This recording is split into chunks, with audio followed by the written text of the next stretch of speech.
Bonjour, bonjour Église Espoir, est-ce que ça va ce matin? Ouais, on est heureux de se retrouver. Est-ce qu'on pourrait se lever pour tous ceux qui ont la santé de le faire? Et on va le déclarer ensemble. Quelle joie ce matin dans la maison du Père. Quelle joie pour le chanter, l'adorer, mais aussi pour se retrouver ensemble. On le déclare, on frappe dans les mains ensemble. Et on veut vous entendre le chanter avec nous, le déclarer avec nous. On y va. Et 1, 2, 3, hey!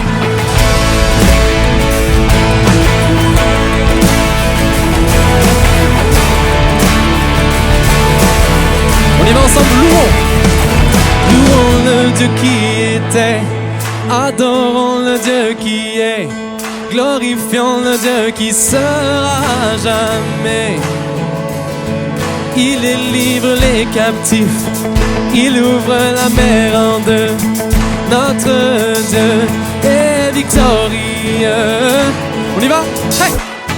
Quelle joie dans la maison du Père, quelle joie dans la maison de notre Dieu. Nous élevons nos voix, nous ne nous tairons pas. Quelle joie dans la maison du Père, oui, il est présent parmi nous. Nous élevons nos voix, nous ne nous tairons pas. Oh, oh, oh. On le chante ensemble, louons le Dieu qui guérit. Louons le Dieu qui guérit, louons le Dieu qui agit, louons le Dieu qui nous ouvre le chemin. On déclare, sur la croix il s'est livré, puis il est ressuscité. Notre Dieu nous redonne vie. Hey! Quelle joie dans la maison du Père, quelle joie dans la maison de notre Dieu. On chante ce matin. Ah, quelle joie dans la maison du Père, oui, il est présent parmi nous. Nous élevons nos voix, nous ne nous tairons pas. On le chante ensemble, nous étions mendiants, nous étions mendiants. Maintenant couronnés, nous étions captifs. Maintenant libérés, nous sommes acceptés, pardonnés, par grâce rachetés. Que tes enfants, oh Dieu, oh nous étions mendiants, nous étions mendiants. Maintenant couronnés, nous étions captifs. Maintenant libérés, nous sommes acceptés.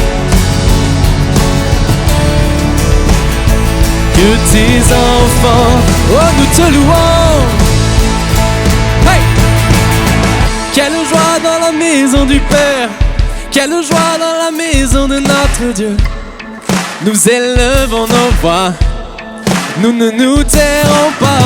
Quelle joie dans la maison du Père, on le dit ensemble, oui il est. Nous élevons nos voix, nous ne nous tairons pas.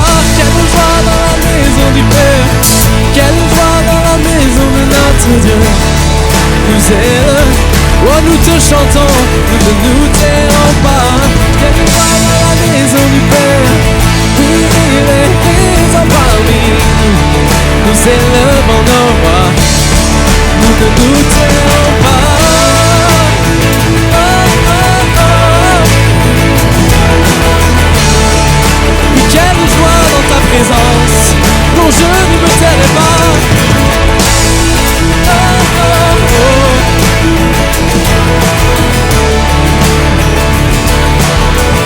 À toi la gloire, quelle joie,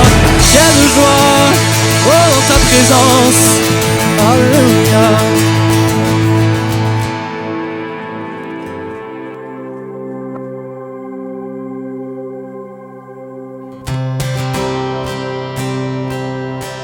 On veut le chanter ensemble ces paroles ce matin. Qui suis-je pour que le roi des cieux m'ouvre ses bras? Qui suis-je pour que le roi des cieux m'ouvre ses bras? Perdu mais trouvé par sa grâce, son amour pour moi, son amour pour moi. Il m'a libéré, m'a déterré. Je suis enfant de Dieu, je suis à lui. Il m'a racheté, il m'a racheté à la croix grâce à son âme. J'étais esclave du. On dit avec nous, Jésus, Jésus m'a sauvé, il m'a libéré, m'a déterré. Je suis enfant de Dieu, je suis à lui, et dans sa maison, et dans sa, j'ai trouvé. Je suis enfant de Dieu, je suis à... Oh dis-le, je suis choisi, je suis choisi et affranchi. En toi je sais qui je suis, tu es pour moi. Oh, en toi je sais qui je suis, je suis choisi et affranchi. En toi je sais qui je suis, tu es pour moi.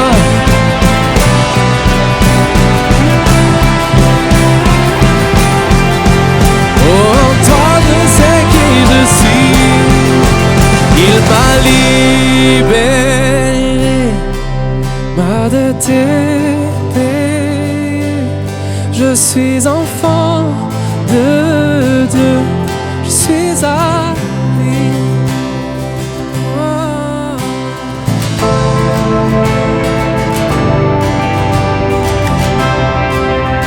Oh, ce matin, exprime-lui ton adoration simplement. Dans tes mots, simplement, élève ta voix. Parle à ton Seigneur ce matin. Lui qui est digne d'être élevé. Lui qui est digne d'être adoré ce matin. Oh, nous trouvons notre identité en lui. Nous trouvons tout ce dont nous avons besoin en lui. Oh, merci Seigneur. Toujours là, Seigneur. Tu ne changes pas. Oh.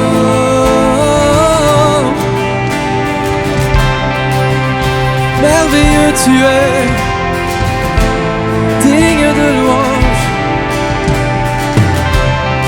Oh, je suis choisi et affranchi. En toi je sais qui je suis.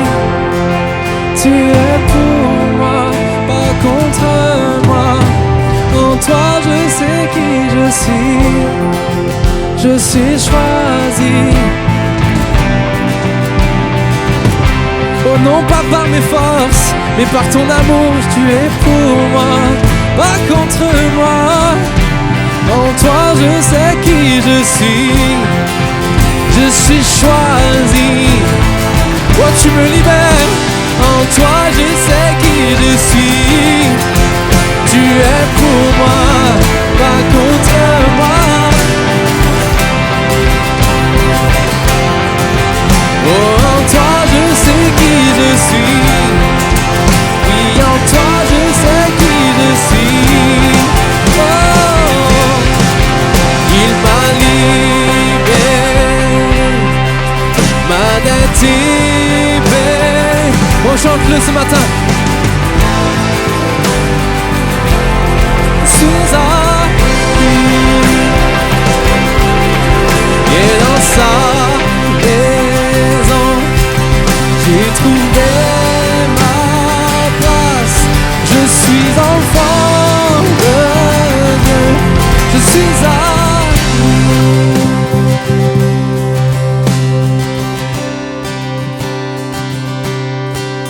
Il m'a libéré, m'a déterré. Je suis enfant de Dieu, je suis à lui. Et dans sa maison, et dans sa maison, j'ai trouvé ma place. Je suis enfant de Dieu, je suis à lui. Bon, pendant que l'équipe de louange va continuer simplement à jouer, j'aimerais inviter l'équipe de Sainte-Seine à s'approcher. Elle va distribuer le pain et distribuer la coupe. Gardez bien dans vos mains la fraction de pain, gardez bien dans vos mains la petite coupe, afin qu'on puisse les prendre ensemble. Et j'aimerais simplement lire un passage de la parole. L'apôtre Paul s'adresse aux Philippiens. Et alors qu'il s'adresse aux Philippiens, il leur dit au chapitre 2 ceci. Et c'est valable pour nous aujourd'hui. Que votre attitude soit identique, soit semblable à celle de Jésus-Christ. Lui qui est de condition divine, il n'a pas regardé son égalité avec Dieu comme un butin à préserver, mais il s'est dépouillé lui-même en prenant une condition de serviteur, en devenant semblable aux êtres humains. Reconnu comme un simple homme, il s'est humilié lui-même, en faisant preuve d'obéissance jusqu'à la mort, même la mort sur la croix, la pire des morts. C'est aussi pourquoi Dieu l'a élevé à la plus haute place et lui a donné le nom qui est au-dessus de tous les noms, afin qu'au seul nom de Jésus, chacun plie le genou, dans le ciel, sur la terre et sous la terre, et que toute langue reconnaisse que Jésus-Christ est Seigneur, à la gloire de Dieu le Père. Amen. Ce matin, Église Espoir, nous ne nous rappelons pas seulement des blessures et des meurtrissures de Jésus, mais ensemble nous nous souvenons de sa victoire, et nous marchons dans sa victoire. Lorsque tu vas prendre ce pain et prendre cette coupe, il n'y a rien de mystique, mais c'est une invitation de Jésus à te souvenir que cette victoire, il l'a prise pour toi, pour tes combats futurs, pour tes péchés futurs, pour tes difficultés futures, mais afin que dans toute l'éternité résonne un seul nom, le nom de Jésus, au-dessus de tous les noms. Celui qui a été souverainement élevé, celui qui a vaincu pour toi et qui a vaincu pour moi. Alors que nos yeux sont fermés, alors que vous avez dans les mains le pain et la coupe, simplement nos yeux se ferment. Et je t'invite dans tes mots, avant qu'on prenne ce pain et cette coupe, dans tes propres mots, ne reste pas muet, même avec simplicité. Et parle à ton Jésus pour lui dire: Seigneur, c'est vrai, merci. Merci parce que tu as enduré pour moi ce que je ne pouvais faire. Merci parce que tu as restauré pour moi ce que l'humanité avait perdu. Merci parce que tu as vaincu et aujourd'hui je peux marcher dans cette victoire. Merci parce que tu nous rapproches du Père. Merci parce que tu nous aides jour après jour à vaincre dans nos difficultés. Merci parce que tes bras restent grands ouverts, même lorsqu'on est fatigué, découragé, même lorsqu'on ne fait aucun cas de toi. Merci parce que c'est vrai, tu n'as pas regardé comme un butin à préserver ta divinité, mais tu l'as quitté pour mourir tel un simple homme, pour que nous puissions vivre aujourd'hui. Alors oui, Jésus, reçoit nos mots, reçoit nos paroles, reçoit nos prières, dans des mots très simples ce matin. Reçois le chant de nos cœurs. Reçois les paroles de nos cœurs ce matin. Sois glorifié, Seigneur. Ce matin, Église Espoir, alors que nous lui déposons notre reconnaissance, alors que nous répondons à son invitation de le considérer comme Seigneur et de se souvenir de son sang versé, eh bien prenons le pain, mangeons le pain ensemble et buvons la coupe ensemble. Mangeons le pain et buvons la coupe.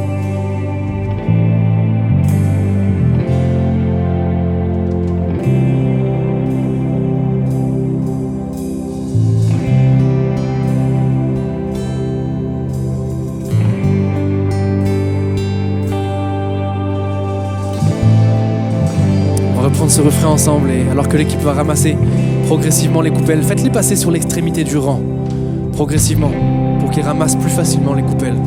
Et alors qu'ils ramassent les coupelles, on chante ensemble encore une fois ce refrain, avec cœur, avec ce sentiment d'adoption, cette reconnaissance pour l'adoption en Jésus. Il m'a libéré, ma dette est payée, je suis enfant de Dieu, chantons ensemble.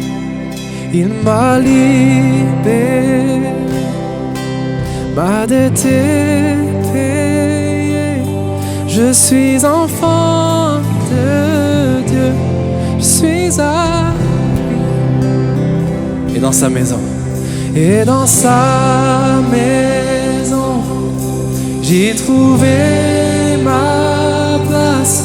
Je suis enfant de Dieu, je suis à lui.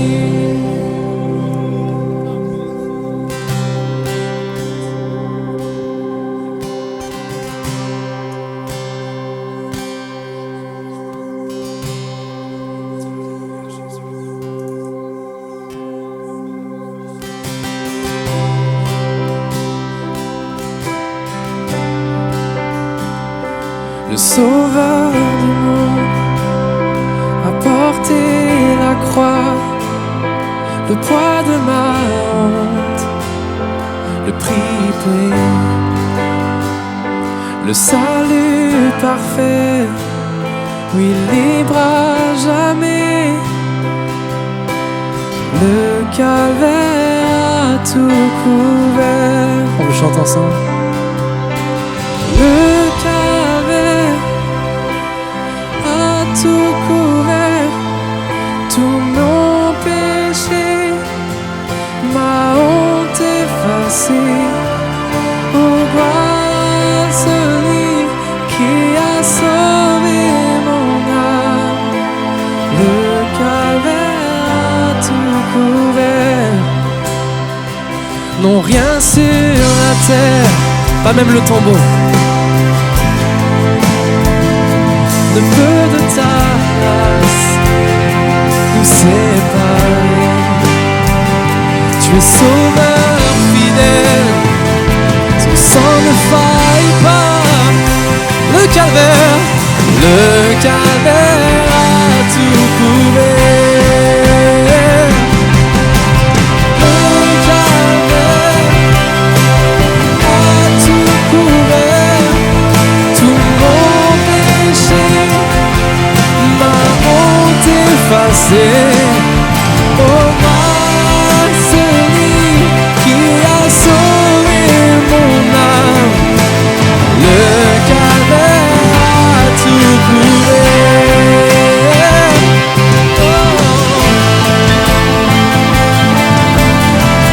Oh, tu as tout couvert pour moi. Nul autre que Jésus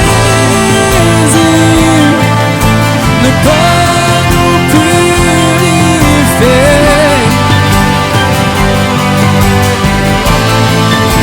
Nous voici libérés.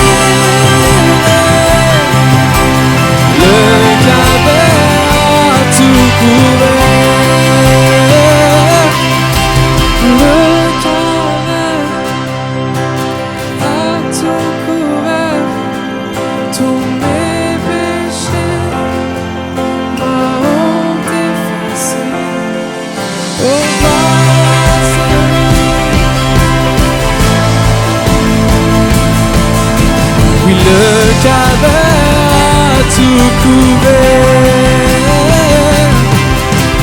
Le calvaire a tout couvert, tous mes péchés, ma honte effacée. Oh, gloire à celui qui a sauvé mon âme. Le calvaire a tout couvert. Oh, gloire à celui. Oh, gloire à celui. Oh, le calvaire. Le calvaire a tout couvert. Oui, la croix a le dernier mot. La croix a le dernier mot. Quand vient la douleur et dans l'admission, la croix a le dernier mot. La croix a le dernier mot. La croix a le dernier mot. Quand le mal se déchaîne pour nous combattre, la croix a le dernier mot. Chante ensemble. La croix a le dernier mot. On le croit ce matin. La croix a le... Quand vient la douleur et dans la nuit sombre, la croix a le dernier mot sur nos souffrances, nos craintes.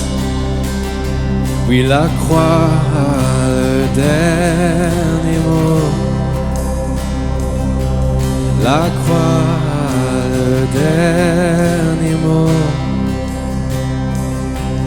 Quand le mal se déchaîne pour nous combattre, la croix a le dernier mot.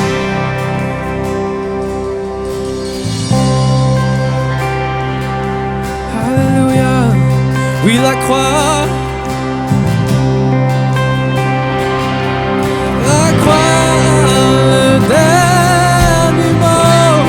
On le rappelle à notre âme ce matin. La croix, le dernier mot. Le Sauveur a vaincu, brillant. La croix, le dernier mot. La croix, le dernier mot. Oui, la croix.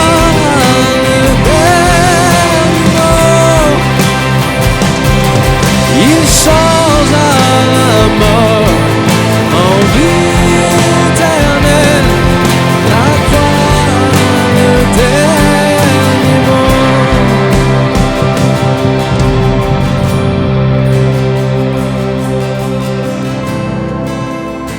Seigneur, merci. Merci pour tant d'amour pour nous. Merci pour la croix, c'est vrai qu'il y a le dernier mot. Rien n'est plus fort, rien n'est plus puissant. On l'a dit tout à l'heure. Aucun autre nom, aucun ne se compare, aucun n'est comparable au nom qui a été souverainement élevé. Et dans le nom de Jésus, nous pouvons tout.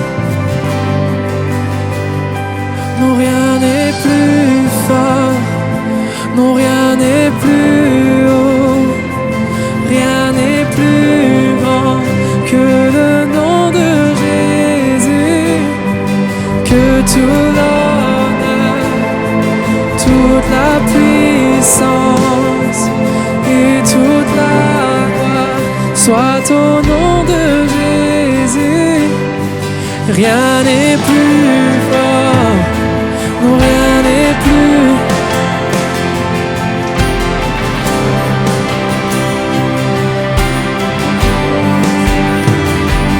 Que tout l'honneur et toute la puissance.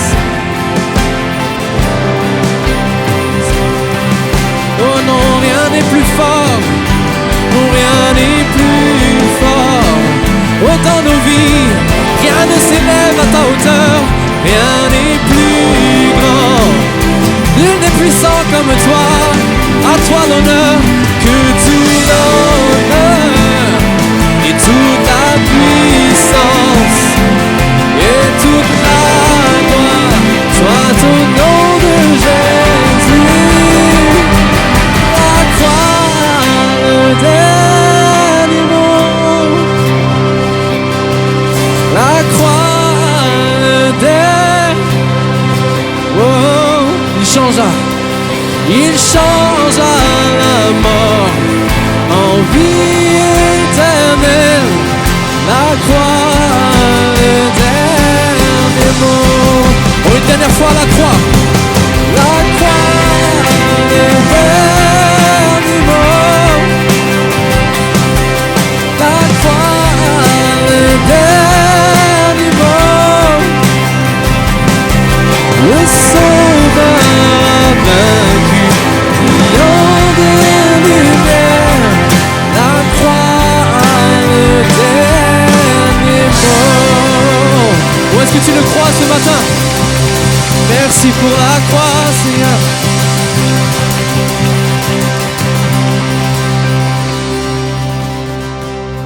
Amen. La croix a le dernier mot. Combien le croient ici? C'est Jésus qui a le dernier mot. C'est lui qui se lèvera le dernier sur cette terre. Notre Rédempteur est vivant. Amen. Il a tout accompli pour nous à la croix du Calvaire. Alors est-ce qu'on peut vraiment lui donner toute la gloire sans être timide ce matin? On n'est pas timide. On veut vraiment remercier notre Dieu pour tout ce qu'il a accompli pour nous. Vraiment, merci aussi à toute l'équipe de Louange et à l'équipe de Jérémie. On peut les remercier aussi chaleureusement de nous avoir menés dans la présence de Dieu. Bonjour à tous, bonjour et re-bienvenue à tous ceux qui sont arrivés de vacances et qui étaient jusqu'à là au mois d'août en vacances. Il y en a, c'est votre retour là, c'est votre rentrée à l'église. Ouais, je vois une main se lever. Ouais, il y en a pas mal quand même. Bon retour à chacun. Je vois aussi quelques visages nouveaux aussi dans l'église que je n'avais pas l'habitude de voir. Alors est-ce qu'on peut vraiment, en applaudissant, souhaiter la bienvenue? Bienvenue à tous ceux qui sont là pour les premières fois à l'église Espoir. On est heureux de vous accueillir. Ça va, vous allez bien? Tout le monde passe un bel été? Ouais, ça va? Ouais, moi aussi. Merci Patou pour toujours cette... ça fait plaisir. Aujourd'hui, j'aimerais vraiment vous encourager. J'aimerais vous encourager avec un texte que nous allons lire et puis sur lequel je vais m'appuyer sur tout le message, mais vous encourager à toujours continuer d'avancer.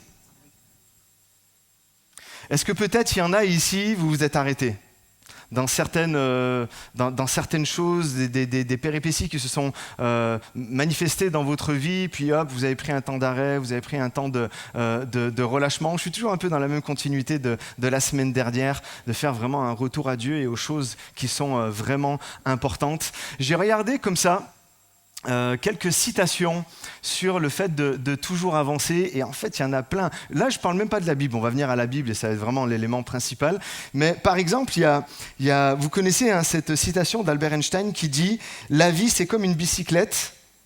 Vous connaissez la suite? Dites-le.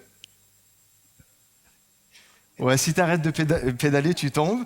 Ou en fait il dit lui, il faut avancer pour ne pas perdre l'équilibre. Il y a toujours une notion de quand j'arrête, je tombe. Quand j'arrête, je régresse. Il y a aussi Confucius. Là, on revient des millénaires en arrière. Il n'est pas nécessaire d'aller vite. Le tout est de ne pas s'arrêter. Et comme ça, des phrases d'hommes de sagesse ou d'hommes de science, il y en a à l'appel, vraiment, j'ai regardé, il y en a de partout, sur le fait de ne pas s'arrêter, de continuer, même si on va à notre rythme, même si c'est un pas à la fois, chaque jour, il y a toujours cette notion de « faut pas que j'arrête ». Je continue. Il y a Martin Luther King, pour terminer sur un homme de foi, le pasteur Martin Luther King qui dit « Avoir la foi, c'est monter la première marche, même quand on ne voit pas tout l'escalier. » Une marche, un pas à la fois dans mon service, un pas à la fois dans la découverte de ce que Dieu a pour moi, un pas à la fois dans le chemin en fait de la foi. Et mon titre ce matin, si ça peut bien s'afficher, c'est continue d'avancer. Continue d'avancer, ne te relâche pas, même si c'est doucement. Le tout, c'est comme je citais juste à l'instant, c'est pas d'aller vite, mais c'est de continuer un pas à la fois. On va lire un texte ensemble sur lequel donc je vais m'appuyer tout le message dans 1 Corinthiens, chapitre 15, verset 10. Il est dit: par la grâce de Dieu, c'est l'apôtre Paul qui parle, je suis ce que je suis. Et sa grâce envers moi n'a pas été vaine, loin de là. J'ai travaillé plus que tous, non pas moi toutefois, mais la grâce de Dieu qui est avec moi. Amen. Amen. Le premier point que j'aimerais aborder avec vous ce matin, c'est ceux qui avancent, travaillent. Ceux qui avancent, travail. L'apôtre Paul dit, dans ce que nous venons de lire, « J'ai travaillé plus ». J'ai travaillé plus. Le mot « travailler », c'est le mot grec « kopiao », qui veut dire « travailler ». Travailler avec un effort important, travailler dur. On n'est pas là dans une notion de... au petit bonheur la chance, on n'est pas là dans une notion de... Non, là il est en train de dire, l'apôtre Paul, il en a sué, il en a bavé pour accomplir tout ce que Dieu, en fait, lui demandait de faire. Et Paul était un travailleur acharné pour le royaume de Dieu.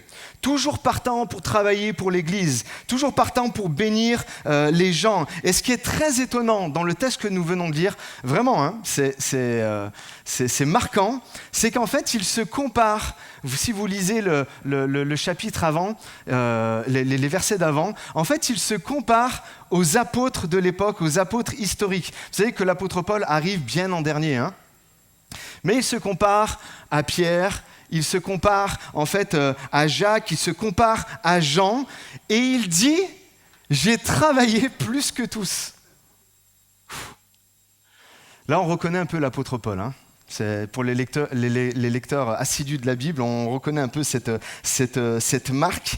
Et il dit, il a travaillé plus que tous. Ça peut paraître arrogant, mais je pense que s'il le fait, c'est vraiment pour nous montrer, pour nous encourager, nous montrer le fruit de quelqu'un qui avance toujours et qui ne s'arrête pas malgré tout ce qu'il a traversé. Même, et lui, c'était son cas. Comme je disais juste à l'instant, il arrive en dernier.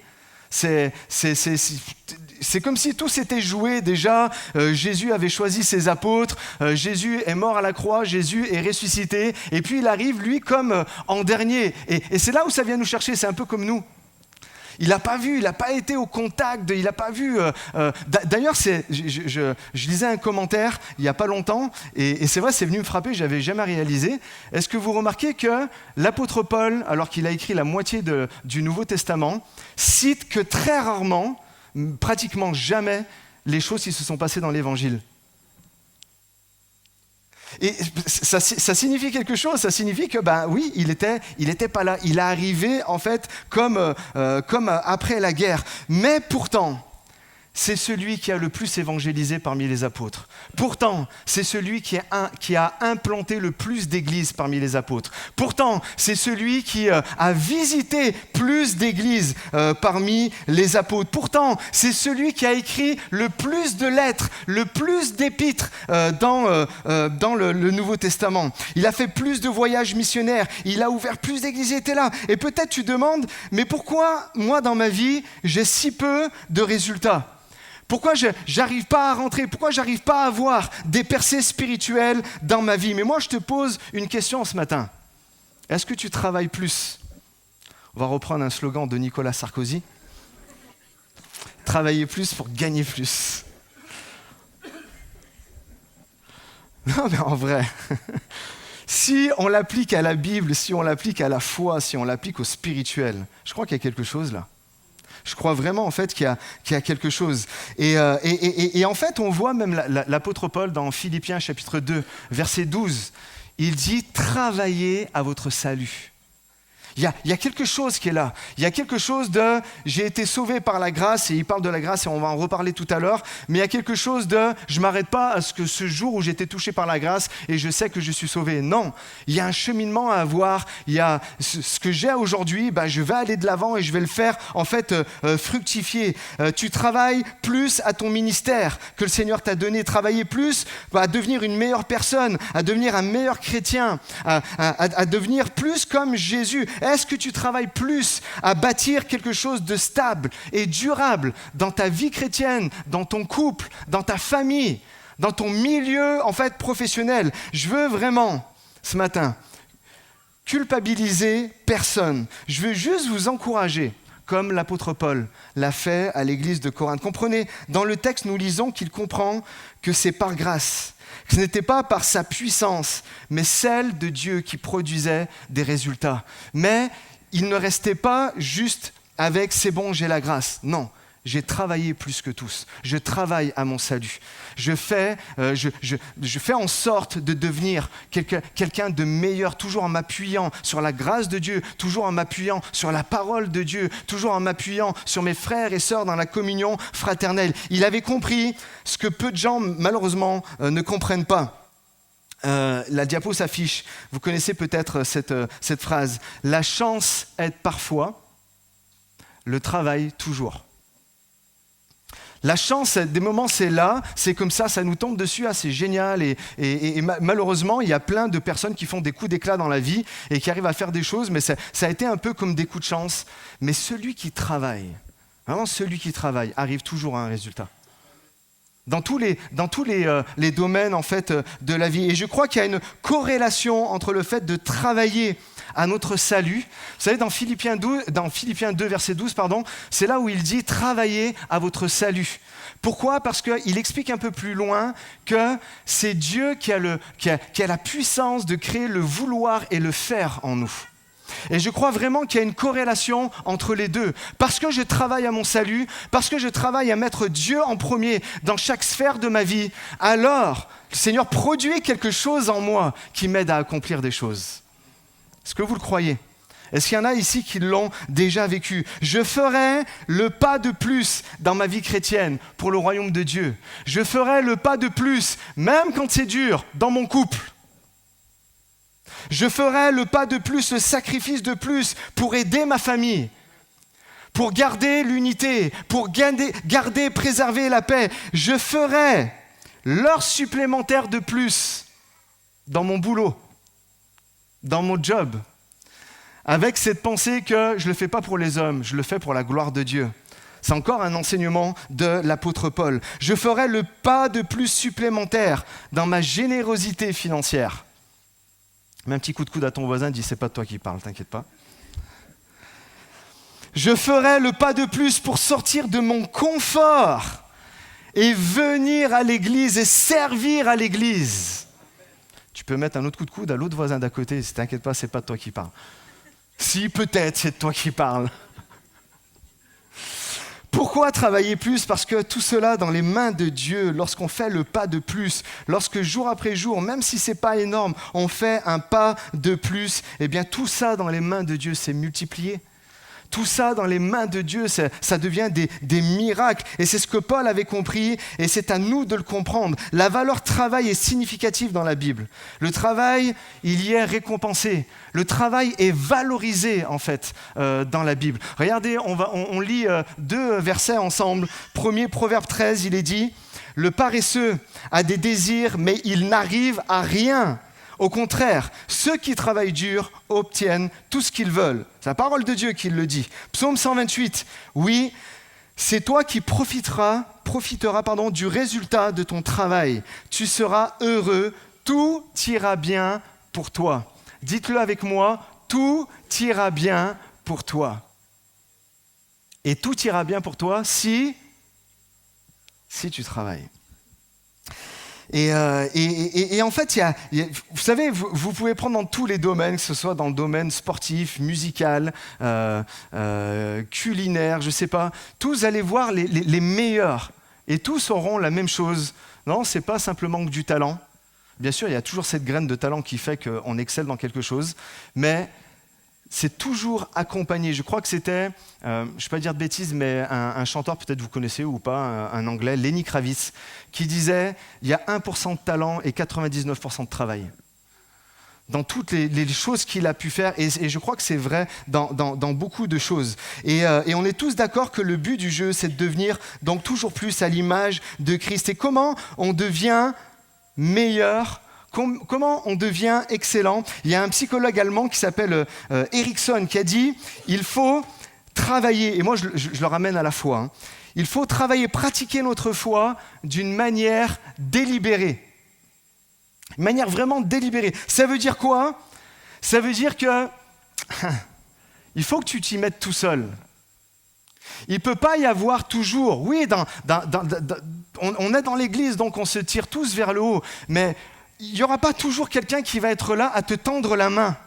Jésus te tend toujours la main, mais ça demande un pas, en fait, pour la saisir. Et il n'y a pas toujours un coach derrière toi qui te dit « Hé, mon gars, faut commencer à travailler, faut commencer à y aller. Hé, mon gars, le musicien, faut commencer à faire tes gammes. Hé, l'étudiant, faut commencer à ouvrir ton bouquin.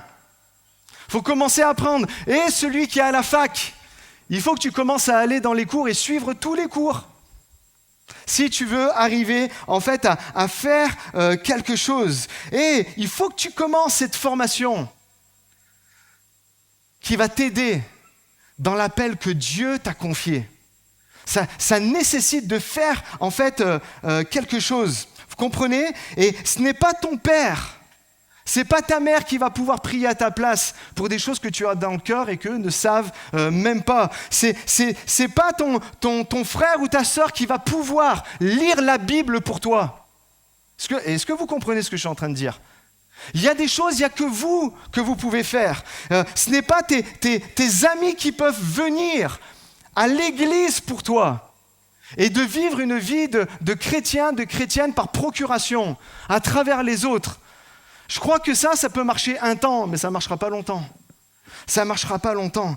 Comprenons quelque chose, la grâce, en fait, il y a quelque chose dans la grâce qui est exigeante. Si c'était facile, on le saurait. C'est vrai pour suivre Jésus, bâtir un couple en santé, bien gérer ses finances, prendre soin de son corps. Eh bien, il faut travailler à ça. Il faut travailler à ça. Dans un couple, j'ai entendu ça et je suis d'accord avec ça, l'amour ne suffit pas. Tous ceux qui sont mariés depuis plus de allez, combien je peux dire? 1 mois, 2 mois? Les experts? Une nuit? Je ne sais pas. L'amour ne suffit pas. L'amour doit être démontré par des actes. Donc, qu'est-ce que ça veut dire? Des actes, c'est je suis en action, je travaille à. Vous comprenez? Et ça, c'est tellement important. Il faut poser des actes, il faut travailler à cet amour. Et ce n'est pas une question d'être bien né ou pas bien né, pas une question d'âge, pas une question de QI, c'est une question de « je ne lâcherai pas ». Même si j'ai pris 3 tartes dans la journée, ben, je vais quand même faire mon petit pas vers Dieu. Je vais quand même faire cet effort de m'approcher de Dieu. Je vais quand même faire cet effort d'ouvrir ma bouche pour prier, d'ouvrir ma bouche pour louer. Je vais quand même faire cet effort d'ouvrir ma Bible. Ou encore plus simple, cliquer sur l'application Bible Online. Vous comprenez? Ça demande en fait ce petit pas de plus. Je continuerai à servir, je continuerai à bénir la chère Église, l'épouse de Christ. Combien comprennent ce matin et disent avec moi, je ne lâcherai rien, je vais continuer à avancer. Il y a une règle chez les, je ne sais pas si je le prononce bien en anglais, la Navy Seals. C'est comme les commandos d'élite de l'armée américaine. Et ils ont un slogan qui dit « Les lâches ne commencent jamais, les faibles ne terminent jamais, mais les champions n'abandonnent jamais. » Alors ce que tu vas faire ce matin, comme pour l'ancrer en toi, pour toute cette année scolaire qui s'ouvre devant nous, dis à ton voisin, je ne lâcherai jamais. Je le dis devant toi, je ne lâcherai pas. Et comme ça, ceux qui vous ont entendu, quand vous allez traverser des moments difficiles, moi je me souviens là, on est le 1er septembre aujourd'hui? Je me souviens le 1er septembre, tu te rappelles, tu m'avais dit je ne lâcherai jamais. Je ne lâcherai jamais. Vous me permettez d'être cash ce matin? Je vais sur mon 2e point. Avance, continue et arrête de te plaindre. Il y a eu 2 amen. S'il peut en avoir plus, qui dit mieux? Par la grâce de Dieu, je suis ce que je suis. L'apôtre Paul savait pertinemment qui il était. Il savait qui il était, il savait. Et ce matin, il y avait un mot qui me venait quand cette semaine je préparais. Et il y avait ce mot de « je ne suis pas un fragile ». Je ne suis pas une fragile. Vous savez, aujourd'hui, on utilise beaucoup... Ah, lui c'est un fragile ou elle c'est une fragile et tout ça. Et moi je crois vraiment que même dans notre fragilité, comprenez ce que je veux dire, hein, mais lorsqu'on est un chrétien, et d'ailleurs l'apôtre Paul fait toute une analogie sur plusieurs endroits où le chrétien est comme un guerrier. Il parle d'armes, il parle de choses, et il y a cette notion de je ne suis pas un fragile, je ne suis pas là toujours en train de me plaindre. Je ne suis pas là, c'est trop froid, ça c'est moi dans la mer, même quand elle a 30 degrés. C'est trop froid, je vais rentrer doucement. Je suis un fragile sur ça. Mais vous comprenez, un chrétien, ce n'est pas en fait quelqu'un comme ça. Paul avait des raisons de se plaindre, c'est vrai ou pas? Durant son ministère, il a été lapidé, il a été jeté en prison. il a été laissé, en fait, abandonné par des amis. Il a connu, il le dit lui-même, il a connu la faim, il a connu la nudité, il a connu les coups de fouet. Il avait toutes les raisons de se plaindre. Et pourtant, il ne se plaignait pas. Et je crois vraiment qu'un chrétien n'est pas donc un fragile, un sicilien, n'est pas un petit Mishkin, un stéphanois, n'est pas un Bossaigne, un Marseillais, n'est pas un peu cher. J'en ai plus, j'avais trouvé que ça. Vous avez compris où est-ce que je voulais en venir? D'accord? On n'est pas ça. Et si vous croyez que de ne pas se plaindre, parce qu'il y en a, je prenais ce mot anglais, la lifestyle, c'est mon habitude de vie, c'est comme je vis. Il y en a, c'est vraiment leur attitude de vie, je me plains continuellement. Je me plains continuellement, j'aime me plaindre, et je me rends même pas compte des moments, tellement que je me plains, que je me plains. Est-ce qu'il y en a, vous êtes comme ça? D'accord? Et un chrétien n'est pas là à se plaindre. Et si vous croyez et vous prenez ça d'une manière très légère, c'est pas grave de se plaindre. C'est pas grave. Laissez-moi vous dire, oui, c'est grave. Vraiment. Vous voulez que je vous l'explique? Et je peux vous prouver ça, en fait, bibliquement. Toujours, en fait, dans l'épître des Corinthiens, juste quelques chapitres plus haut, 1 Corinthiens, chapitre 10. En fait, chapitre 10, et du verset 1 à 11. Et regardez, avant qu'on voit ensemble. En fait, au verset 6, regardez ici d'abord, regardez pas le... Merci Gaël. Le verset 6 et le verset 11, c'est comme pour souligner. En fait, l'apôtre Paul nous dit, en fait, que les choses de l'Ancien Testament, les choses que le peuple d'Israël a vécues, doivent nous servir d'exemple à nous aujourd'hui. Il le disait, oui, c'est vrai, à l'église primitive, il y a 2000 ans, mais c'est pour nous encore aujourd'hui, en fait, en 2024. Et par 2 fois, il dit, ces choses-là, vous devez y faire attention à ce que le peuple d'Israël a vécu il y a des millénaires en arrière, parce que c'est vrai. Et les choses qui leur sont arrivées, ça peut nous arriver. Et regardez, si tu veux bien remettre la diapo. En fait, ce qui empêche le peuple d'Israël de rentrer dans le pays promis, dans son appel, dans sa destinée, on le voit qu'il y a l'idolâtrie. Verset 7, on le voit, ils ont été idolâtres, vous savez, le veau d'or et compagnie. Et ça les a empêchés de rentrer dans le pays promis, toute cette génération-là. On voit qu'il y a eu de l'immoralité sexuelle au verset 8. Il y en a, et c'est marqué comme ça, ils ont forcé la main de Christ, ils ont forcé la main de Dieu. Ils étaient là à tenter Dieu, en fait. On voit ça au verset 9. Et combien sont d'accord pour dire... c'est normal qu'ils n'ont rien obtenu de Dieu avec ces choses-là. On est d'accord avec ça? Et vous savez ce que c'est, le verset d'après, si tu veux bien mettre? Verset 10, raison de pourquoi ils ne sont pas rentrés dans le pays promis. Les plaintes. Les murmures. Il y a des versions, c'est murmures, et il y a des versions, c'est plaintes. Est-ce que vous comprenez que quand vous êtes en train de vous lamenter toute la journée durant, toujours en train de vous plaindre, en fait, ça gâche votre appel, ça gâche votre destinée. Ça ne vous fait pas rentrer, en fait, dans les plans que Dieu a prévus pour vous. C'est pas Dieu, c'est pas les autres. Et d'ailleurs, il y a vraiment des vraies responsabilités à prendre les uns et les autres, de toujours parce que c'est une forme de plainte aussi de rejeter la faute sur les autres. D'accord? Non, c'est j'arrête de me plaindre parce que je veux qu'il n'y ait rien qui empêche en fait Dieu d'agir dans ma vie et qu'il n'y ait rien qui m'empêche de rentrer dans ce que Dieu a prévu pour moi, dans mon pays promis, là où il y a le lait, le miel et le lait qui coule. Et là, on se dit, mais quand même, l'idolâtrie, l'immoralité sexuelle, tenter Dieu, c'est quand même pas au même niveau. C'est choquant, mais pourtant oui, c'est au même niveau. Le fait de te plaindre. Et le peuple d'Israël se plaignait continuellement. Il voyait des miracles grandioses. Là, dans ma lecture personnelle, j'y suis en plus dedans, dans l'Exode et tout ça. Il voyait des choses grandioses, mais pourtant, il n'arrêtait pas de se plaindre. Et on n'a pas assez d'eau, et on n'a pas assez mangé. Et quand on était en Égypte, c'était mieux. C'est incroyable. Mais toutes ces personnes qui se sont plaintes ne sont pas rentrées dans le pays promis. Ils ne sont pas, c'est la génération d'après, c'est leurs enfants qui y sont rentrés. Comprenez, se plaindre, l'apitoiement sur ça est une chose très sérieuse. Pourquoi ? Parce que c'est la preuve évidente d'un manque de crainte de Dieu. C'est une preuve évidente d'un manque de foi parce que ça veut dire directement à Dieu en face, je n'aime pas ce que tu es en train de faire.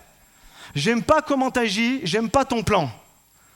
Quand on se plaint, c'est exactement en fait ce qu'on est en train de dire. Moi, si j'étais aux manettes, si j'étais au contrôle, si j'étais au volant, si j'étais au gouvernail, je ne ferais pas comme ça.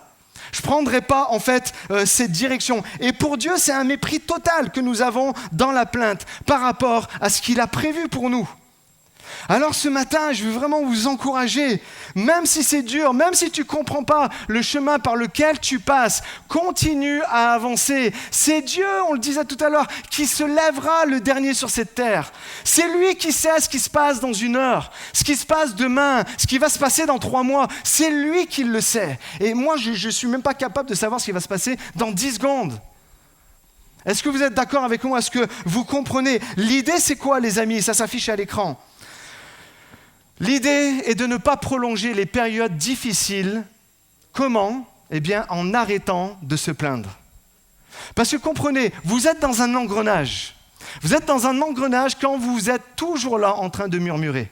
Quand vous êtes là en train de vous plaindre. Quand vous êtes là en train de rejeter la faute sur les autres. Vous êtes en train de prolonger le moment difficile que vous êtes en train de vivre. Est-ce que vous le captez, ça ? J'aimerais vraiment ce matin qu'on réalise ça. L'idée, c'est quoi ? C'est que tous ensemble, nous puissions voir les promesses de Dieu se réaliser dans nos vies. Il n'y a que nous qui pouvons faire qu'une promesse de Dieu ne se réalise pas ou qu'elle tarde. Il n'y a que nous qui avons le pouvoir sur ça. Et aucun ange, ni démon, ni même le diable peut empêcher une promesse de Dieu de se réaliser dans votre vie. Il n'y a que nous, avec notre attitude, avec la réponse de foi que nous allons donner ou non, qui va faire que ça arrive tôt ou que ça arrive tard. Et ça, c'est un travail de tous les jours. Je décide de vivre dans la plainte ou je décide de vivre dans la foi, dans la gratitude, dans la confiance en fait à Dieu. Est-ce que j'avance ou est-ce que je continue avec des plaintes ou est-ce que je m'apitoie ou je suis dans la reconnaissance? Vous comprenez? Il y a quelqu'un qui a dit ça. Je regardais cette semaine, j'ai trouvé c'était dans un article là, et il disait « Se plaindre signifie que l'on aspire à quelque chose de mieux sans pour autant être disposé à prendre les risques nécessaires pour l'obtenir. » Je vous le redis. Se plaindre signifie que l'on aspire à quelque chose de mieux. Quand on se plaint, c'est que ce qu'on voit, on n'aime pas, donc on aspire à quelque chose de mieux, mais sans pour autant être disposé à prendre les risques nécessaires pour l'obtenir. Si vous ne comprenez pas, on reste toujours avec le peuple d'Israël.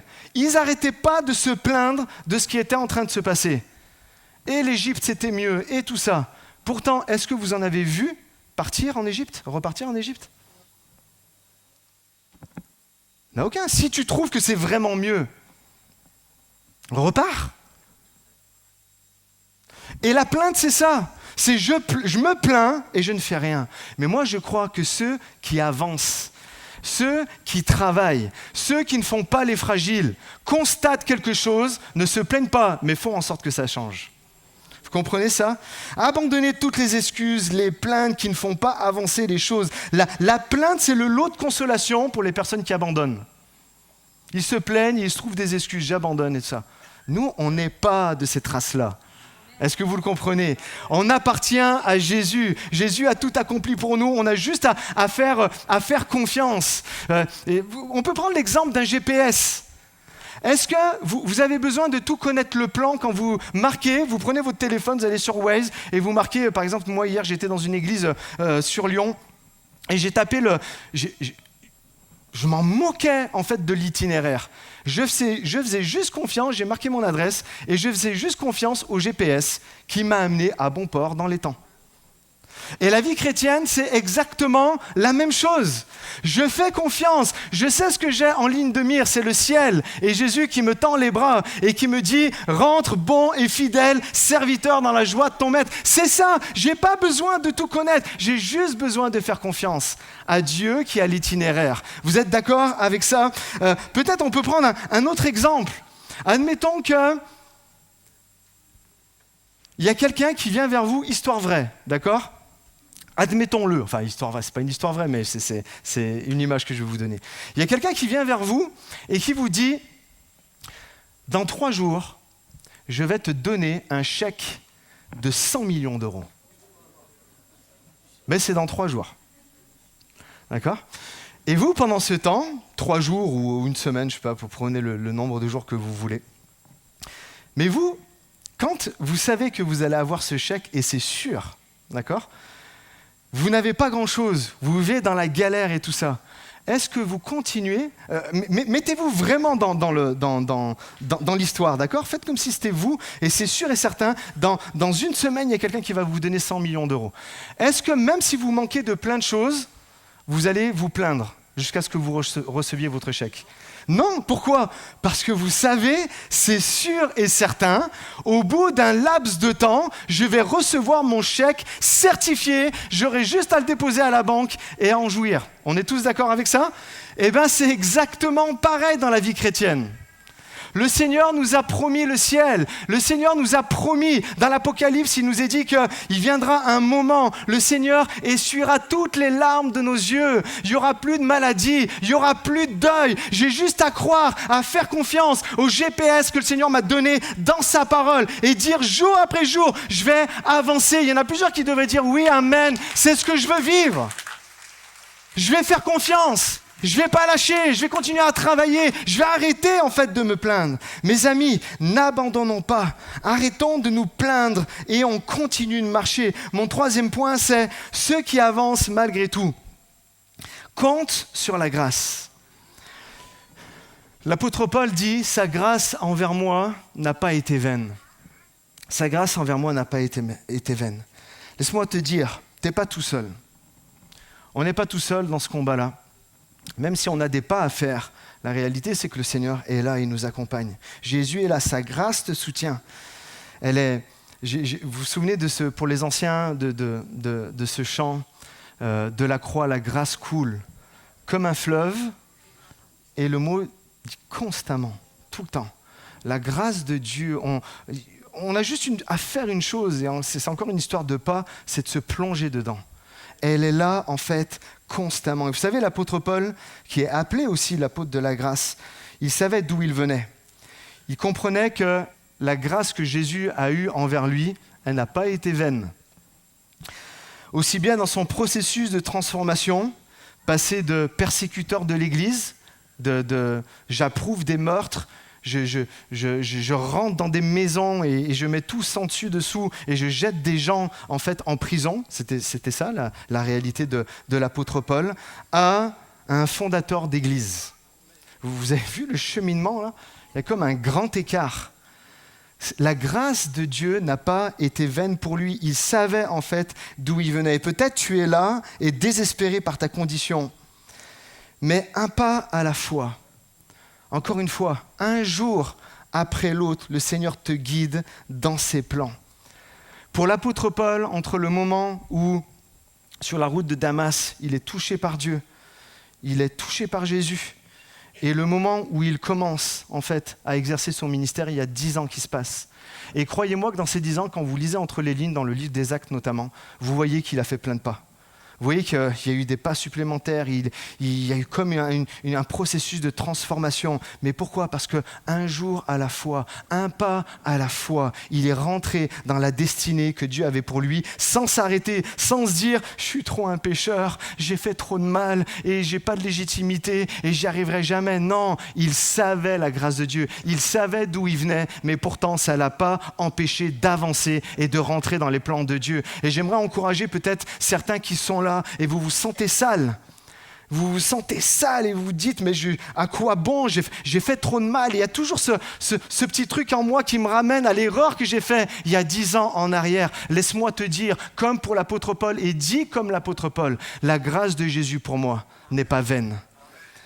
La grâce de Dieu pour toi, elle n'est pas vaine. Il savait que quoi qu'il arrive, son sauveur, Jésus, l'accompagnerait. La grâce de Dieu ne t'apporte pas, c'est vrai, du tout cuit. La grâce de Dieu ne doit pas être un prétexte pour simplement attendre un prétexte à ne pas travailler à ton salut en se disant c'est bon, je me roule les pouces jusqu'à ce que Jésus arrive. Non, la grâce de Dieu, elle t'attire vers la sainteté. La grâce de Dieu, elle t'attire à travailler de plus en plus dans le chemin qu'il a tracé pour toi. La grâce de Dieu te pousse à te surpasser et à offrir toujours plus au Seigneur. Avec cette... moi, souvent, ça me revient dans la tête, avec cette pensée que Jésus t'a tellement fait pour moi. T'as tellement fait pour moi. Est-ce que ça serait légitime que je reste toujours assis sur une chaise, à ne pas travailler et puis prendre un prétexte de la grâce pour dire c'est bon, tout est fait maintenant? Non, Paul était tellement mal parti, mais aujourd'hui il a fini en héros de la foi. Et je crois que ça c'est ouvert à tout le monde. Je crois que, vous savez, devant Dieu, il n'y a pas lui et puis lui. Non. Je crois que c'est ouvert, en fait, à tout le monde. J'ai invité les musiciens à revenir, s'il vous plaît. Je termine avec, en conclusion, quand les autres s'arrêtent, et peut-être sur ton chemin, tu vas voir des personnes s'arrêter. Que ce soit, malheureusement, à l'église, malgré toutes les prières, les efforts, les prédications, tout ce qui est fait, tout ce qui est dit, tout ce qui est apporté, il y en a qui vont arrêter. Il y en a, ils vont arrêter dans ta famille. Il y en a, ils vont arrêter dans ton milieu professionnel. Il y a toutes sortes de choses, de personnes qui arrêtent et tout ça. Mais quand les autres arrêtent, toi, continue d'avancer. J'aimerais vous encourager, continue d'avancer. Je lis ce verset, Ésaïe 40, verset 29-31, vous connaissez. Il donne de la force à celui qui est fatigué. Il y a des fatigués ici ? Il donne de la force à celui qui est fatigué et il augmente la vigueur de celui qui tombe en défaillance. Alors que tu es là, tes jambes elles sont chancelantes, il vient et te redonne de la vigueur. Les adolescents se fatiguent et se lassent. Les jeunes hommes chancellent. Mais dites-le avec moi, mais ceux qui se confient en l'Éternel renouvellent leur force. Ils prennent le vol comme les aigles. Ils courent et ne se lassent point. Ils marchent et ne se fatiguent point. Combien peuvent dire amen à ça?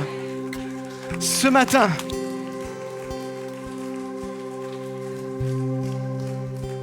matin, nous voulons nous confier en l'Éternel. Ce matin, nous voulons venir humblement à lui en disant, moi je suis dans ma course, je n'arrive plus à faire ce pas. Je suis dans ma course et puis je suis tremblant, je suis chancelant. Continue, avance, lâche pas. Le Seigneur est avec toi. Sa grâce est là constamment. C'est un fleuve constamment dans lequel tu peux te baigner, tu peux rentrer. Ok, vous êtes d'accord avec ça? Pour finir, j'aimerais vous raconter une histoire vraie, si tu veux bien mettre. L'histoire de cet homme, un Australien, Cliff Young. Aujourd'hui, il est mort en 2003, je crois. Et cet homme, c'est un fermier. Histoire exceptionnelle. À la fin de l'histoire, j'en suis sûr que vous allez dire, mais je ne crois pas ce que tu es en train de dire. Vous pouvez aller voir sur Internet, c'est très documenté sur plusieurs sites. Il y a des vidéos de lui, en fait, sur YouTube et tout ça. Cliff Young, un fermier australien, et à l'époque de ce que je vais vous raconter, il avait 61 ans. Il s'est présenté à la ligne de départ de la première course extrême qui relie en fait Sydney à Melbourne en Australie. Vous savez combien de kilomètres ça fait ? 850 kilomètres. D'accord ? Et ce fermier de 61 ans se présente en fait sur la ligne de départ. Et à l'époque, ce type de course à pied se courait habituellement en 6 jours et demi. Comprenez que c'est pas un marathon. Déjà, j'ai jamais fait de marathon, ça doit être quelque chose d'extraordinaire de courir 41 ou 42 km. Là, je cours pendant 6 jours. Je cours pendant 6 jours et demi. Et à la ligne de départ, tous les marathoniens là, qui sont habitués, vous connaissez peut-être les Ironman et tout ça, ils sont sur place avec leurs belles baskets. Adidas, Puma, New Balance, comme moi aujourd'hui, je fais de la pub. Ils sont là avec toutes leurs super baskets et tout ça. Ils ont les super shorts, ils ont les sacs à dos avec l'eau qui arrive directement à la bouche. Ils sont parés, les gars, ils sont équipés, ils sont prêts. Et comment arrive Cliff Young ? Il arrive en salopette en jean, un petit t-shirt, une casquette et des bottes de pluie. Il arrive avec ça, le gars. Et il est sur la ligne de départ et au début, les gens ne prêtent pas attention à lui parce qu'ils se disent ça doit être un spectateur, il vient voir. Et après, non, c'est pour de vrai. Il est sur la ligne de départ comme ça, avec les autres. Et là, il se dit, mais c'est pas possible. Et là, il se dit, mais ils commencent à parler les uns les autres. Il y en a, il dit, mais qu'est-ce que tu fais ici? Ben, je viens faire la course avec vous. Il fait, mais quoi, tu viens faire la course? Mais t'as déjà participé à une course avant? T'as déjà couru? Ben non, j'ai jamais couru. J'ai jamais fait une course. Mais comment ça se fait en fait que t'es là? Ben en fait, il dit vraiment sincèrement, il dit j'ai toujours rêvé de faire une course. J'ai toujours rêvé de faire une course, mais j'ai jamais eu l'occasion. Et là, j'ai regardé dans mon agenda, j'ai le créneau pour le faire. Donc voilà, je me suis présenté. Et imaginez les autres concurrents, ils devaient le regarder avec des yeux vraiment juste hallucinants. Et les autres concurrents, ils disent, mais tu comprends que la course là, on va courir non-stop pendant 6 jours? Il dit, ouais, je le sais. Mais qu'est-ce qui te fait croire que tu peux tenir toute la course? Est-ce que tu t'es entraîné? Est-ce que tu as un coach? Est-ce que tu as un préparateur mental et tout ça? Il dit, non, j'ai rien de tout ça. Mais comme je suis un fermier et que je n'ai pas de tracteur, j'ai pas de cheval, j'ai personne en fait qui m'aide. C'est moi-même qui dois courir après les vaches. Et des moments, mes vaches, elles partent tellement loin que pendant 24 heures, je leur cours après. Il dit ça, histoire vraie, hein, histoire vraie. Et parfois, donc, il est là, il dit, c'est la tempête et tout ça, mais pourtant, je dors pas de la nuit. Des moments, je passe mon temps à courir après les vaches, j'ai pas de moyens et tout ça. Et en fait, lorsque le coup de feu retentit pour partir, tous les concurrents, vous imaginez bien, ils dépassent très vite Cliff Young.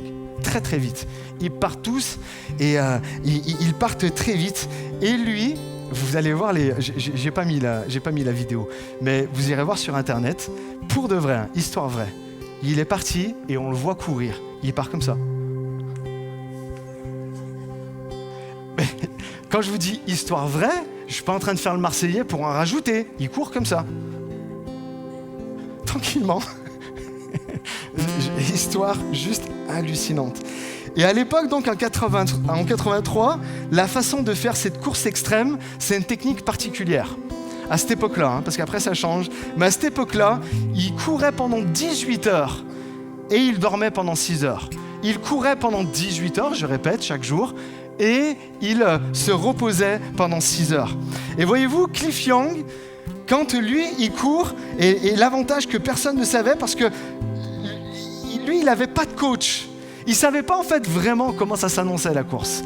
Il n'y avait personne qui était venu lui mettre, excusez-moi l'expression, mais des disquettes dans la tête de « tu dois courir 18 heures et puis après tu t'arrêtes et puis tu dois faire telle technique ». Non, lui, il n'avait pas tout ça, il n'avait pas appris tout ça. Donc qu'est-ce qui se passe? C'est que quand tous les autres très très loin devant lui se sont arrêtés pour dormir, lui, il n'a même pas capté, il continue à courir comme ça et il les a dépassés. D'accord? Et ça, pendant des heures et des heures et des heures. Et en fait, alors que le premier soir, tous les autres coureurs s'étaient couchés après les 18 heures, lui, il les a dépassés en courant comme il faisait. Et il a continué, écoutez bien, il a continué de courir pendant 5 jours. Pendant 5 jours et demi, et il brisa le record de la course de l'extrême de l'époque, avec plus de 12 heures d'avance, à 61 ans en courant comme ça, avec des bottes de pluie. Parce qu'il disait, c'est vrai, et il disait, on ne sait jamais s'il pleut, au moins je serai bien. Je l'ai lu dans l'article. Et il a couru en fait comme ça, il les a tous dépassés. Il ne s'est pas arrêté. Même s'il allait doucement, même si c'était pas beau, même si c'était un peu disgracieux, même s'il n'avait pas les codes, même s'il n'avait pas la technique, il a continué d'avancer. J'ai envie de te dire à toi aussi ce matin, même si tu n'as pas tous les codes, même si tu n'as pas lu toute la Bible en entier, mais je t'encourage quand même à la lire, hein, qu'on se comprenne bien, même si tu avances à petits pas et puis que tu vois tous les autres qui sont devant, je te le dis de la part du Seigneur ce matin, continue, avance, tu vas remporter la course, la couronne de vie t'est réservée. Combien peuvent dire Amen? Amen.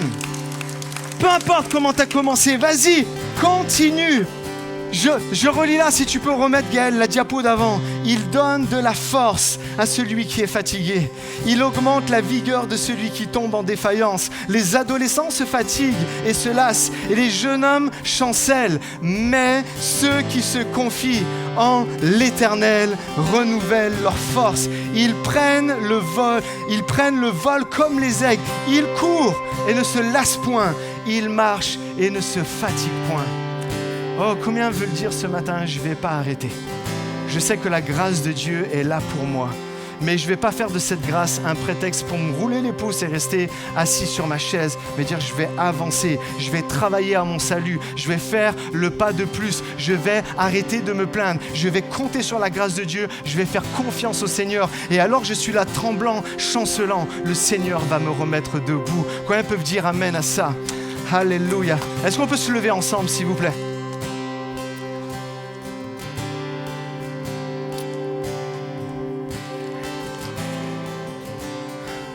Seigneur, je veux te dire merci pour ces instants.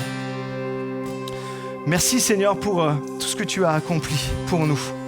Merci pour cette grâce qui est là, qui coule de la croix comme un fleuve, constamment, où on a juste à se plonger dedans. Seigneur mon Dieu, mais ça signifie que je dois faire un pas de plus. Ça signifie que je dois continuer à avancer. Ça signifie que je dois te faire confiance. Ça signifie que je dois arrêter de me plaindre. Ça signifie que je ne dois jamais rien lâcher. Même quand la vie vient me mettre à genoux, je veux me relever par ta grâce et par ta force. Et je vais continuer d'avancer parce que je sais que tu m'accompagnes, que tu es avec moi. Je sais que le meilleur est devant moi. Je sais que, comme l'apôtre Paul le disait, je sais que la couronne de vie m'est réservée. Alors je ne veux pas lâcher. Seigneur mon Dieu, toi, tu as tout enduré à la croix et tu n'as pas lâché. T'as pas lâché jusqu'à ton dernier souffle. C'était un dernier souffle d'amour qui disait je ne lâcherai pas, je les aime tellement que je veux tous les sauver. Et Seigneur mon Dieu, par cet acte d'amour que tu as accompli à la croix, comment nous on resterait comme ça assis à s'arrêter? Non Seigneur mon Dieu, on va tout donner pour toi, Seigneur mon Dieu. On va continuer à avancer dans cette nouvelle année qui commence, dans cette année, cette nouvelle année, là, cette rentrée, Seigneur mon Dieu. On va tout donner pour toi. On va rien lâcher. Même si je suis fatigué, ça va être un pas à la fois. Même si je suis en forme, je vais faire des bonds de géant. Mais peu importe, je ne vais rien lâcher. Je vais continuer à avancer pour toi. Seigneur, c'est notre désir. Seigneur, c'est notre désir. Seigneur, c'est notre prière ce matin. Nous voulons continuer à avancer. Alors que nous restons les têtes, les yeux fermés, les têtes baissées, si vous le voulez bien, j'aimerais faire quelques appels ce matin. À ceux qui désirent travailler plus. À ceux qui désirent faire un pas de plus chaque jour. Je veux dire, c'est vrai, je m'étais un peu arrêté, je m'étais un peu assis sur le bord du chemin. Mais je comprends que je dois travailler à mon salut. Je comprends que je dois travailler pour le royaume de Dieu. Je comprends que je dois travailler, je dois faire le pas de plus supplémentaire dans mon couple, que je dois faire le pas supplémentaire dans ma famille, dans mon milieu professionnel, dans la sphère où j'évolue. Je comprends. Je dois faire le pas de plus vers le pardon, le pas de plus dans l'amour, le pas de plus dans la générosité. À tous ceux qui veulent faire ce pas de plus, je vous demanderai de lever la main tout à l'heure. À tous ceux aussi qui se sentent interpellés sur le fait de dire « Mais c'est vrai, j'arrête pas de me plaindre. » Et là, je suis en train de réaliser que, à cause de mes plaintes, je ne rentre pas dans ce que Dieu a prévu pour moi. À ceux qui sont en train de réaliser que de se plaindre, ça m'empêche de rentrer dans ce que le Seigneur a prévu d'avance pour moi. À tous ceux qui disent je vais arrêter la plainte maintenant et je vais fixer les yeux vers Jésus et je vais marcher dans la reconnaissance, dans la gratitude et je vais vraiment marcher avec les yeux fixés sur Jésus en ayant confiance en lui. À tous ceux qui réalisent leurs besoins de Jésus maintenant. À tous ceux qui réalisent sa grâce, à ceux qui veulent inviter Jésus dans leur vie, à ceux qui veulent réinviter Jésus dans leur vie. Que vous puissiez dire, comme l'apôtre Paul, sa grâce n'a pas été vaine. Peut-être j'étais le dernier des derniers, le moins que rien, peut-être dans mon passé, j'ai fait telle et telle chose. Mais aujourd'hui, la grâce de Dieu est là pour me restaurer et me faire aller de l'avant. Laisse le passé derrière toi. Fixe les yeux sur Jésus aujourd'hui. À ceux, vraiment à tous ceux qui se sentent interpellés.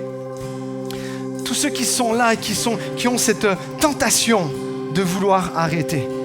Continue, avance. Si vous avez été interpellé par un de ces appels, tout simplement levez votre main et j'aimerais prier pour vous. Levez votre main et n'ayez pas honte. Là, on parle de choses franches. On parle de choses, là, je fais pas d'une manière timide, mais je veux vraiment aller plus loin avec Dieu. Je vois plusieurs mains se lever. Plusieurs mains se lever. Des mains au fond. Amen. Amen. Amen. Vous pouvez rebaisser votre main. Alors que Jérémie va nous conduire dans un chant, et j'aimerais vraiment que vous puissiez chanter de tout votre cœur ce qui va être dit. Je vais inviter toutes les personnes qui ont levé la main. J'aimerais vraiment prier pour vous. Je crois vraiment au pouvoir de la prière. Je crois vraiment parce que Dieu nous entend. Jésus lui-même intercède pour nous. Et on va vraiment prier et inviter Jésus dans ces moments-là. Inviter le Saint-Esprit dans ces moments-là. Afin qu'il vous aide à aller plus loin. Alors que toutes les personnes qui ont levé la main, alors que Jérémie nous conduit dans un chant, je vous invite à vous avancer sur le devant. Et je vais inviter aussi le groupe d'intercession et de prière à venir. Venez sur le devant. Venez sur le devant.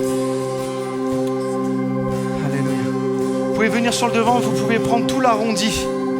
On va venir vers vous. Allez par là-bas si vous le désirez. Comme ça, on laisse de la place un peu à tout le monde. Alléluia. Venez sur le devant, venez ici. Le Seigneur veut faire quelque chose pour nous ce matin. Vous pouvez aller par là-bas. Alléluia. Et on se laisse conduire vraiment dans la présence de Dieu. On se laisse vraiment conduire dans tout ce qu'il a pour nous ce matin. On ne fait pas les timides, on ne fait pas les timorés. Mais on veut dire, Seigneur, viens agir. Viens agir dans ma vie.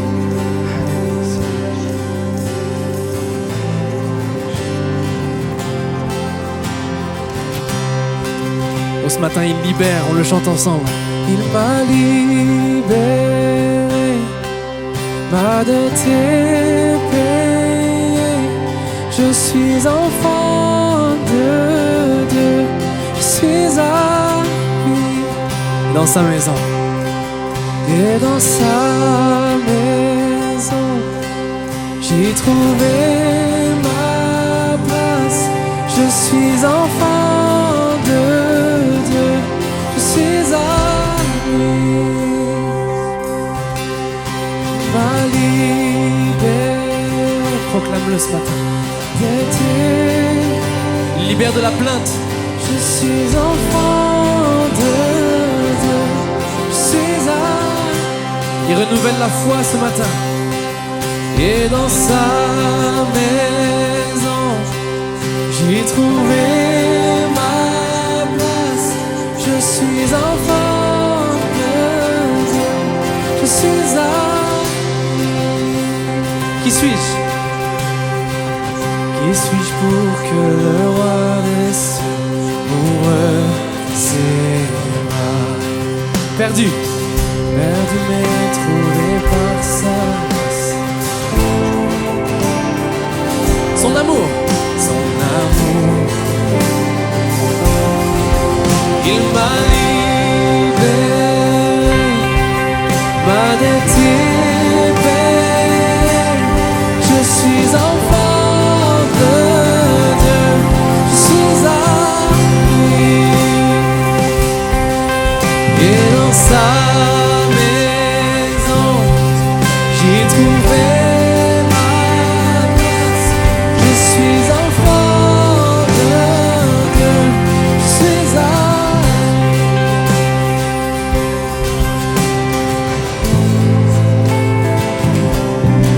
Oh Seigneur, viens agir ce matin dans nos cœurs.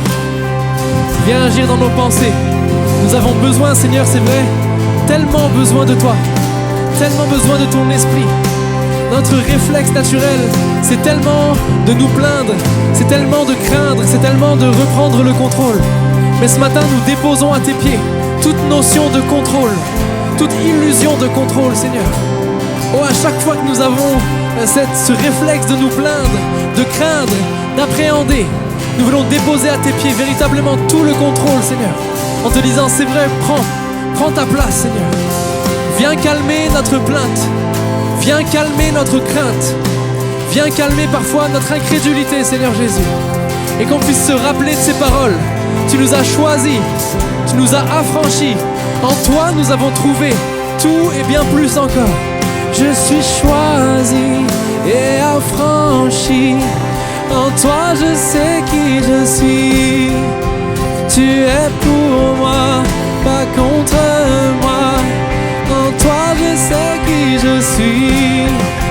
Je suis choisi et affranchi, en toi je sais qui je suis.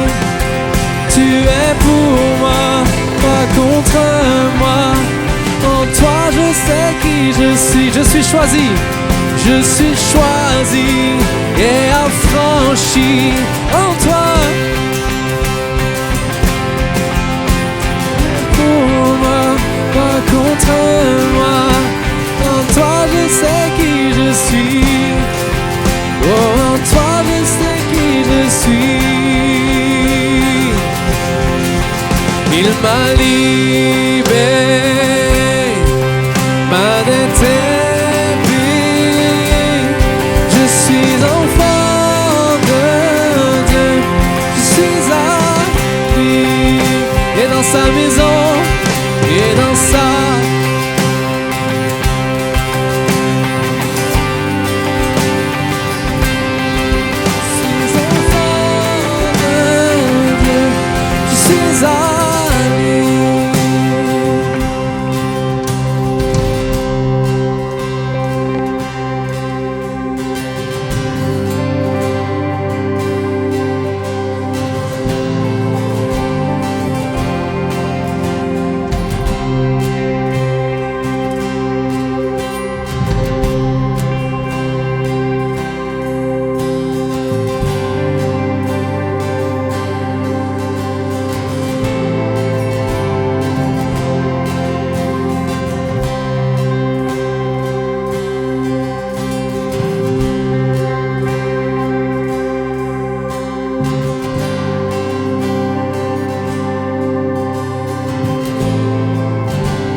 ton amour, je chanterai toujours.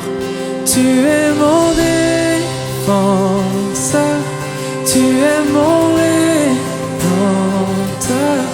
Entre tes mains, tu tiens mes bras, non je ne crains pas. Tu es mon Dieu, mon Père, tu es mon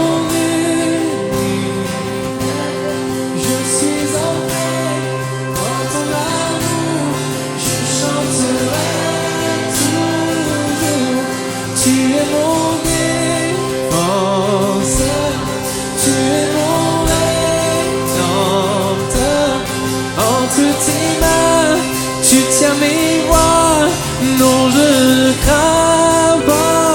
Jésus, tu es tout pour moi.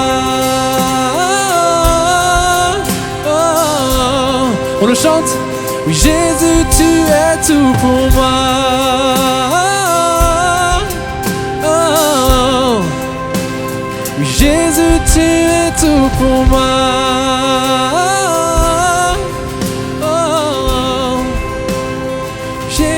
Tu es tout pour moi.